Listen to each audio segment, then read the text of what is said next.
পৃথিবী ধ্বংস হয়ে যাবে বলে এর আগেও গুজব রটেছিল 2012 সালে, কিন্তু সেই আশঙ্কা সত্যি হয়নি। পৃথিবী বহাল তবিয়তে রয়েছে। তবে সম্প্রতি নতুন এক আতঙ্কের খবর আবার পৃথিবীতে ছড়িয়ে পড়ল। এবার 2024 সালে পৃথিবী ধ্বংসের বার্তা মিলেছে নাসার বিজ্ঞানীদের গবেষণায়। বিজ্ঞানীরা জানিয়েছেন এক বিশেষ ধরনের উল্কাপিণ্ড পৃথিবীর দিকে ধেয়ে আসছে। এই উল্কাপিণ্ড আছড়ে পড়লে পৃথিবী ধ্বংস হয়ে যেতে পারে। নাসার বিজ্ঞানীরা সম্প্রতি এমনই এক আশঙ্কার কথা জানিয়ে বলেছে 2024 সালে পৃথিবী ধ্বংস হয়ে যেতে পারে যদি না ওই উল্কাপিণ্ড অভিমুখ বদল করে। নাসার বিজ্ঞানীরা আরও জানিয়েছেন উল্কাপিণ্ডটি পৃথিবীর দিকে ধেয়ে আসছে সেকেন্ডে 5.2 কিলোমিটার গতিতে।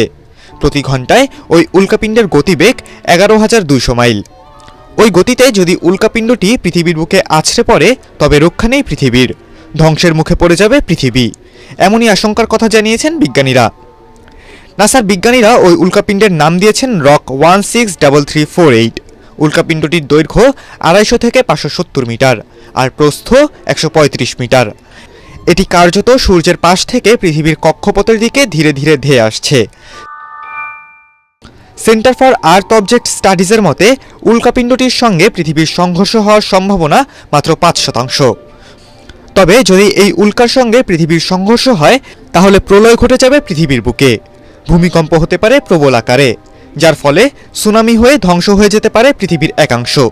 উল্কাপিণ্ডের সঙ্গে পৃথিবীর সংঘর্ষ ঘটার আগে সঠিক কোনো ব্যবস্থা গ্রহণ করা সম্ভব কিনা তা খতিয়ে দেখছেন নাসার বিজ্ঞানীরা।